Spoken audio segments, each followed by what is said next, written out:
Morning students. आज हमारा topic है लेसन नंबर 6 इंटरनेट एप्लीकेशन। सबसे पहले हम बात करते हैं कि व्हाट इज़ इंटरनेट एप्लीकेशन।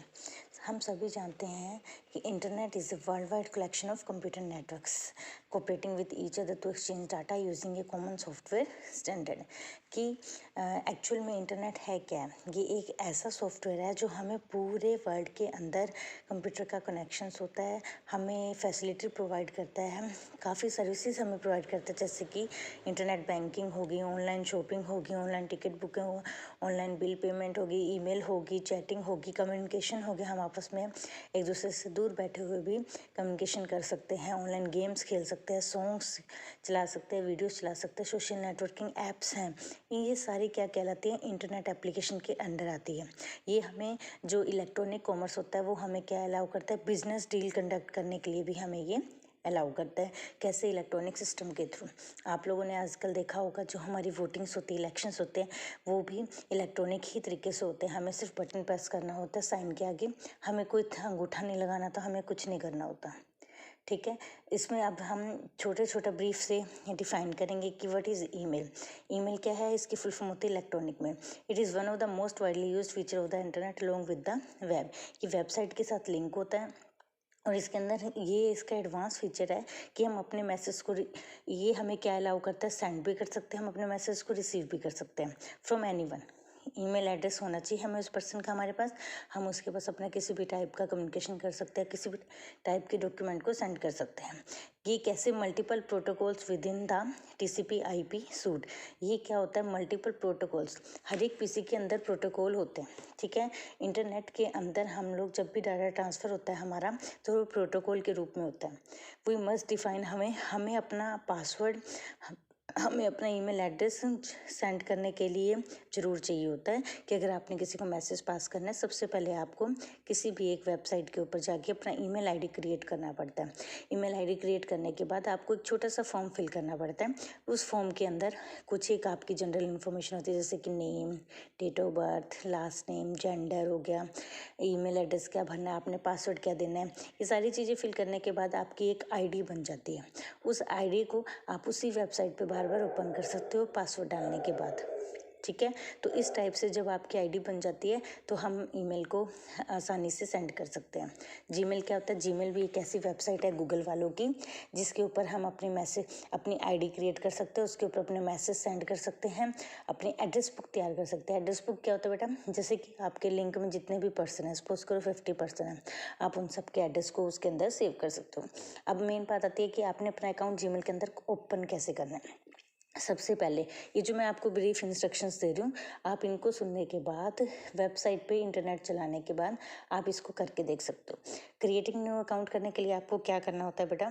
सबसे पहले आपके पास क्रोम होते हैं, ब्राउज़र्स होते हैं, गूगल क्रोम हो गया, मोज़िला फायरफॉक्स हो गया, और भी कई तरह के ब्राउज़र्स होते हैं जिनके अंदर हम वेबसाइट ओपन कर सकते हैं। तो आप इनमें से भी किसी एक ब्राउज़र को ओपन करके उसमें www.gmail.com लिखिए। उसमें आपको 2 ऑप्शन दिखाई देंगे जब आपका ये ओपन हो जाएगा। सबसे पहले ये देखो, आप इसमें स्टेप भी देख रहे होंगे, ओपन अवर इंटरनेट ब्राउज़र, टाइप एड्रेस, हमने क्या लिख देंगे यहाँ पे? gmail.com। तो यहाँ पे आपका gmail.com लिखने के बाद आपकी वेबसाइट ओपन हो जाएगी। अब यहाँ पे क्या होता है? आपको 2 ऑप्शन दिखाई देंगे। जब आपकी आईडी बन जाएगी तो आप अपनी आईडी इसमें डालेंगे, नेक्स्ट करेंगे, फिर आपसे पासवर्ड पूछेगा, फिर आप नेक्स्ट करेंगे तो आपका अकाउंट ओपन हो जाएगा। लेकिन अगर आपने नया अकाउंट बनाना है तो आपको ये क्रिएट अकाउंट दिखाई दे रहा है, आप इसमें जाएंगे और इसमें क्रिएट अकाउंट पर क्लिक करेंगे। उसके बाद जो आपसे इन्फॉर्मेशन मांग रहा है, आपका नाम मांग रहा है, लास्ट नेम मांग रहा है, डेट ऑफ बर्थ मांग रहा है। देखो यहाँ पे आप एक फॉर्म के अंदर देख सकते हैं, नेम मांगा। यूज़र नेम क्या होता है? जो आपकी आईडी बनाना चाहते हो वो यूज़र नेम में लिख सकते हो, पासवर्ड बना सकते हो, आपका बर्थ डेट क्या है, आपका जेंडर क्या है, मोबाइल नंबर क्या है आपका, अगर पहले कोई ईमेल एड्रेस है तो वो है तो इसमें डाल दो। उसके बाद इसमें कुछ नहीं, कैप्चा लिखा होता है, यानी कि जो शब्द इसमें लिखे होते हैं वही एज इट इज़ हमने इस बॉक्स में लिखने होते हैं। ठीक है। लोकेशन आपकी बतानी होती है, इंडिया है कहाँ पे। उसके बाद आपको नेक्स्ट स्टेप कर दो। इस टाइप से जब भी आप अपना कोई भी किसी भी वेबसाइट में अकाउंट ओपन करते हैं तो इस टाइप का आपके पास फॉर्म जरूर आएगा। तो उसके बाद आपने उसमें अपनी डेट ऑफ बर्थ डाल दी, जेंडर डाल दिया, मोबाइल नंबर डाल दिया, फिर क्रिएट अकाउंट पे क्लिक किया तो आपका अकाउंट ओपन हो जाएगा। कैप्चा कोड क्या होता है? ये completely automatic public turning test to tell computers and human apart, यानी कि जो हमारा कंप्यूटर और ह्यूमन यानी कि हम लोग हैं जो, उनके बीच में जो एक रिलेशन होता है उसको क्लियर करने के लिए, कंप्यूटिंग करने के लिए हम कैप्चा को यूज़ करते हैं। कैप्चा मैंने अभी आपको पिछले फॉर्म में क्लियर किया था कि जो वर्ड यहाँ पे लिखे होते हैं एज इट इज़ उसको लिखना, दैट इज़ कॉल्ड कैप्चा। ठीक है, कैप्चा कोड ये होता है, ये हमारे इंटरलेशन करता है कंप्यूटर और ह्यूमन बीइंग के अंदर। Captcha is a program that protects website by generating and grading test that human can pass. ये एक ऐसा जनरेटिंग और ग्रेडिंग टेस्ट प्रोवाइड करता है जो ह्यूमन को पास कर सकता है अपने कंप्यूटर के प्रोग्राम के थ्रू। ठीक है, नेक्स्ट आता है हमारे पास बेटा कि हम मेल को कैसे भेजते हैं। मेल सेंड करने, जब भी आपका अकाउंट ओपन हो जाएगा तो सबसे पहले उसमें आपको एक ऑप्शन दिखाई देगी इनबॉक्स। इनबॉक्स के अंदर हम क्या कर सकते हैं, जितने भी मेल आपके पास आएंगे आप उसके अंदर चेक कर सकते हैं। मेल सेंड करने के लिए हमारे पास ऑप्शन होती है कंपोज वर्ड होता है। कंपोज पे क्लिक करने के बाद सबसे पहले आपको वहाँ पे दिखाई देगा टू का कॉलम। टू में हमने क्या करना होता है, उस पर्सन का ईमेल एड्रेस लिखना है जिसको आपने मैसेज सेंड करना है। यहाँ पे लिख दिया, सब्जेक्ट लिख दिया हाय हेलो, या किसी भी चीज़ के रिगार्डिंग भेजना चाह रहे हो, जैसे अगर आप डॉक्यूमेंट भेजना चाह रहे हो तो आप डॉक्यूमेंट वर्ड लिख दो और यहाँ पे आप अपना मैसेज टाइप कर दो। मैसेज टाइप कर दिया, सब कुछ कर दिया। उसके बाद आपने क्या करना होता है, अगर आपने कोई फाइल भेजनी है तो उसके लिए आपके पास एक अटैचमेंट नाम का शब्द होता है। उस अटैचमेंट वर्ड पर जाके आप अपने कंप्यूटर में से फाइल अटैच करके उसे भेज सकते हो। बस मेन आपके पास उस पर्सन का ईमेल एड्रेस होना चाहिए जिसे आपने मेल करनी है। ठीक है, अब इसमें मेन बात आती है कि आपने फाइल को अटैच कैसे करना है। सबसे पहले वो फाइल आपके कंप्यूटर में या आपके मोबाइल में होनी ज़रूरी है।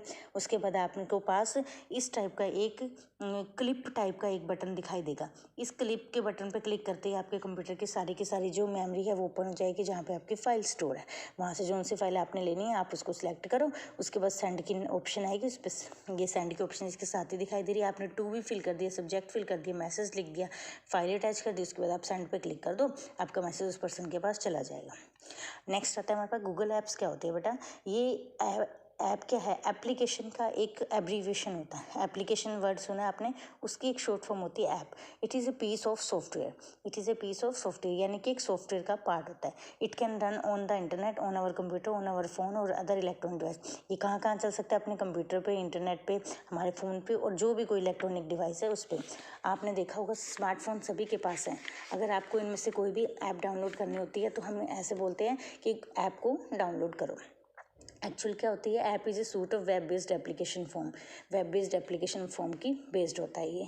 गूगल कैलेंडर क्या होता है बेटा, इसके अंदर आप किसी भी टाइप के कैलेंडर को देख सकते हो।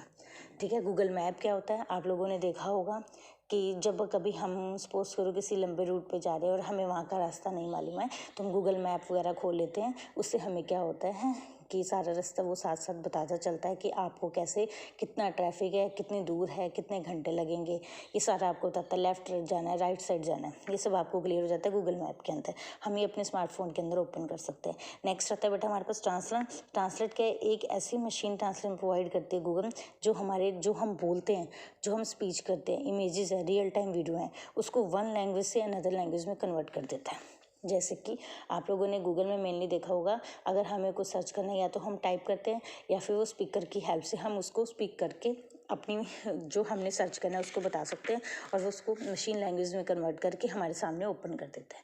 गूगल प्लस में क्या होता है, बहुत सारी बेटा अपडेट्स होती हैं शेयरिंग के लिए, फेसबुक ग्रुप के स्पार्क के लिए, माइट हैंगआउट्स, हडल्स, मतलब कि ये एक ऐसी एप्लीकेशन है जिसके अंदर आप हर एक टाइप की अपने वर्किंग कर सकते हैं। गूगल डॉक्स में क्या होता है, आपके जो डॉक्यूमेंट्स हैं आप उनके अंदर उसको सेंड कर सकते हो। गूगल शीट्स होती हैं उसके अंदर काम कर सकते हो। गूगल स्लाइड्स होती हैं और प्ले स्टोर तो आपको पता ही है बेटा, जिसके अंदर आप सारी की सारी ऐप्स को डाउनलोड कर सकते हो। ठीक है, नेक्स्ट गूगल ड्राइव में क्या होता है, हम अपने डाटा को शेयर करने के लिए उसके अंदर स्टोर करके रख सकते हैं। 5 GB की स्टोरेज होती है, हर एक जो गूगल ड्राइव होती है हर एक के फ़ोन में अवेलेबल होती है बेटा। इसकी जो बेनिफिट्स हैं वो आप इसमें देख सकते हैं। कि इससे क्या क्या हमें फ़ायदे होते हैं और फाइल को शेयर कैसे करते हैं। सबसे पहले आप अपनी ड्राइव को ओपन करो, वो फोल्डर को ओपन करो जिसे आप शेयर करना चाहते हो, फिर उस जो वहाँ पे शेयर की ऑप्शन होती है उस पर जाओ, और जब हम दूसरा ओपन करते हैं जहाँ पे जिस पेपर से जिस दूसरे फ़ोन में हमने इसको शेयर करना है वहाँ से सिलेक्ट करते हैं। हमारी जो फाइल आता है, यूज़र नेम आता है, उसे हम सिलेक्ट करके दूसरों के फ़ोन से हम अपने डाटा को शेयर करवा सकते हैं। और सॉफ्टवेयर को डाउनलोड कैसे करते हैं, उसको डाउनलोड करने सबसे पहले सपोज करो आपके पास, जब आप गूगल में डाल रहे हो कि मुझे अपना ये एंटीवायरस सॉफ्टवेयर डाउनलोड करना है, ठीक है, तो जैसे ही आप गूगल के अंदर लिखोगे आपके सामने एक वेब पेज आएगा, उसके अंदर लिंक बनाएगा, एक ब्लू कलर की लाइन होती है जिसके ऊपर हाथ का सिंबल आता है। जैसे आप उस लिंक के ऊपर क्लिक करेंगे तो डाउनलोड होना शुरू हो जाता है। फिर वो आपसे पूछता है इसे ओपन करना है या सेव करना है, फिर आपसे कंफर्म लेता है कि आपने डाउनलोड करनी है, और अगर आप यस कर देते हो तो आपकी जो डाउनलोड है उसको वो चला देता है। इंटरनेट मीडिया में देखो कहाँ कहाँ पे यूज़ किया जाता है, टीवी के अंदर, रेडियो के अंदर। Internet use to completely separate things but that's no longer true with today technology. आज की जो टेक्नोलॉजी है उसमें आप ऑनलाइन न्यूज़पेपर देख सकते हैं, ऑनलाइन टीवी चैनल्स के बारे में देख सकते हैं, मूवीज़ देख सकते हैं, सीरियल्स देख सकते हैं, कोई भी न्यूज़ है उसको देख सकते हैं, गेम्स हैं हमारे पास, इंटरनेट, वेदर को भी आप काउंट कर सकते हैं। क्लाउड नेटवर्किंग का पता है ना आपको। In other words, we consider cloud is something which is present at remote location. Cloud can provide services over public and private network. हम 3 टाइप के नेटवर्क होते हैं, वैन, लैन और वीपीएन। इन सब के थ्रू वाइड एरिया नेटवर्क हो गया, local, कि कितने कितने एरिया के अंदर आपका इंटरनेट है वो आप आपस में अटैच कर सकते हो, वो सारा इसके अंदर आता है। आईपी एड्रेस क्या होता है बेटा, आईपी एड्रेस से जब हम कोई भी कंप्यूटर लेते हैं उसके हर एक कंप्यूटर को एक आईपी एड्रेस प्रोवाइड किया जाता है। उस आईपी एड्रेस की हेल्प से ही हम नेटवर्किंग कर सकते हैं। हर एक कंप्यूटर का अपना अपना आईपी एड्रेस होता है, अपना अपना एक नाम होता है। जब हम नेटवर्किंग करते हैं तो एक कंप्यूटर के अंदर दूसरे कंप्यूटर का आईपी एड्रेस हम डालते हैं ताकि क्योंकि हमने उसको उसके साथ अटैच करना होता है, ठीक है। और क्लाउड प्रिंटिंग क्या होती है, ये हमारे सभी जो सिस्टम्स हैं, डिवाइसेस हैं, उनको, टैबलेट हो गया या कोई भी प्रिंटर हो गया, उनको अटैच करने के लिए हमारे लिए यूज़ में ला सकते हैं। Cloud printing enable user to print documents and other materials on any device associated with the cloud network. Cloud network की हेल्प से हम किसी भी टाइप की प्रिंटिंग को कर सकते हैं। इंटरनेट सिक्योरिटी में क्या होता है बेटा, कि अगर आप चाहते हैं कि आपकी पीसी में कोई भी वायरस ना आए, उसके लिए हमें एंटीवायरस डाउनलोड करना पड़ता है। वायरस किसी भी चीज़ के थ्रू आ सकता है, सीडी के थ्रू, डीवीडी, पेन ड्राइव के थ्रू, इंटरनेट के थ्रू कैसे आ सकता है, जैसे कि कई बार फेक मैसेज आते हैं कि आप इस चीज़ पे लिंक करो तो आपको ये ऑफ़र मिलेगी, इतने बेनिफिट होगा, इतने पैसे आएंगे। तो ये सब क्या होता है, एक्चुअल में एंटीवायरस इन्होंने अपलोड किए होते हैं, उस लिंक के साथ जोड़े होते हैं। जैसे ही आप उस लिंक के ऊपर क्लिक करते हैं तो आपके पीसी के अंदर वो जो वायरस होता है वो एंटर कर जाता है। और इस वायरस एंटर करने से क्या होता है, हमारे पीसी को नुकसान होता है, उससे हमारी फाइल्स को करप्ट हो जाती हैं। तो इस चीज़ से ये हार्मफुल होता है हमारे कंप्यूटर के लिए, जो वायरस होता है।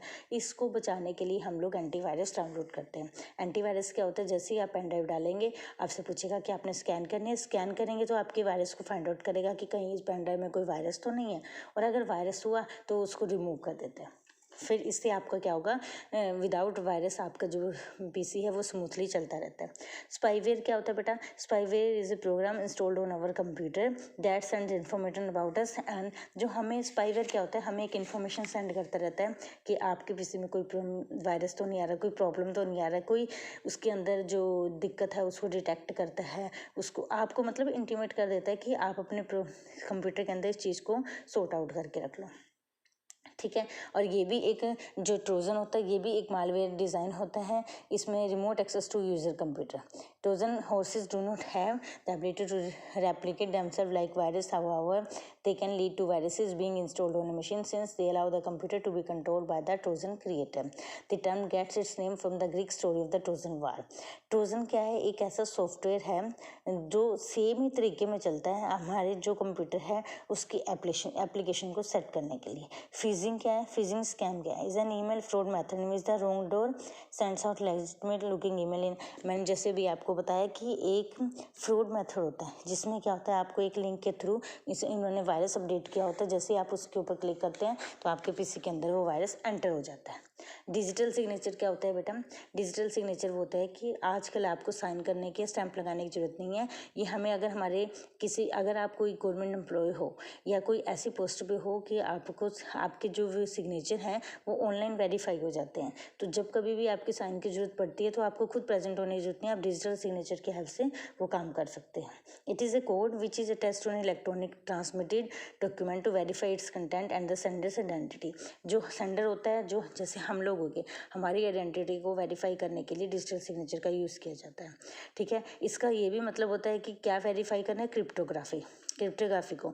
For digital signature 2 different keys are generally used, one for creating a digital signature and another for verifying a digital signature. आपको 2 चीज़ों की जरूरत होती है, एक तो उस पर्सन की आइडेंटिटी हो जाती है, दूसरे उसके सिग्नेचर की जरूरत नहीं होती।